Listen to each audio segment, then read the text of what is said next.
আসলে আমি চেষ্টা করেছি তাকে নিয়ে শুধুমাত্র আমার ব্যক্তিগত যে চিন্তা ভাবনা বা যা আমি চেয়েছি তাকে নিয়ে, যে সবাই তো তার রাজনৈতিক ইতিহাসটাই বেশি প্রতিফলিত করেছে বিভিন্ন বইয়ের মাধ্যমে। আমি চেয়েছি যে তিনি একজন মুক্তিযোদ্ধা হিসেবে কেমন ছিলেন, সেই সময় তার ত্যাগ তিতিক্ষা কি ছিল, তারপরে তিনি সংসার জীবনে কেমন ছিলেন, একজন গৃহিণী হিসেবে তিনি কেমন ছিলেন। লেখক সাংবাদিক সাবরিনা শুভ্রা রচিত গ্রন্থ মহাজীবনের উপাখ্যানের প্রকাশনা অনুষ্ঠান রাজধানীতে অনুষ্ঠিত হয়েছে। অনুষ্ঠানে প্রধান অতিথি হিসেবে উপস্থিত ছিলেন গণপ্রজাতন্ত্রী বাংলাদেশ সরকারের পররাষ্ট্র মন্ত্রণালয়ের প্রতিমন্ত্রী শ্যামা ওবায়েদ।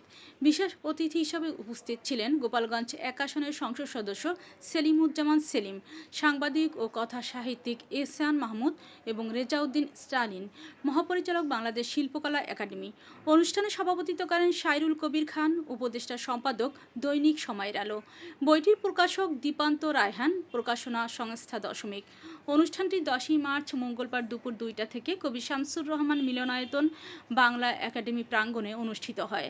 আয়োজকরা জানিয়েছেন, সাহিত্যপ্রেমী ও আমন্ত্রিত অতিথিদের উপস্থিতিতে বইটির আনুষ্ঠানিক মোড়ক উন্মোচন ও আলোচনা পর্ব অনুষ্ঠিত হয়েছে। বইয়ের এই মোড়ক উন্মোচনে আমি অত্যন্ত গর্বিত।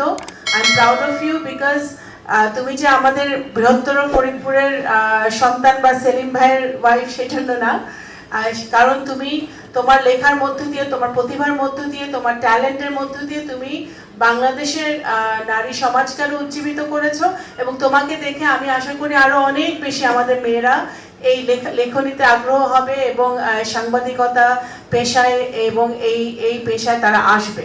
তো সুতরাং আমি অত্যন্ত গর্বিত যে তুমি অত্যন্ত সুন্দরভাবে এগিয়ে যাচ্ছ, এবং আমি তোমার সব রকম সফলতা আমি কামনা করি।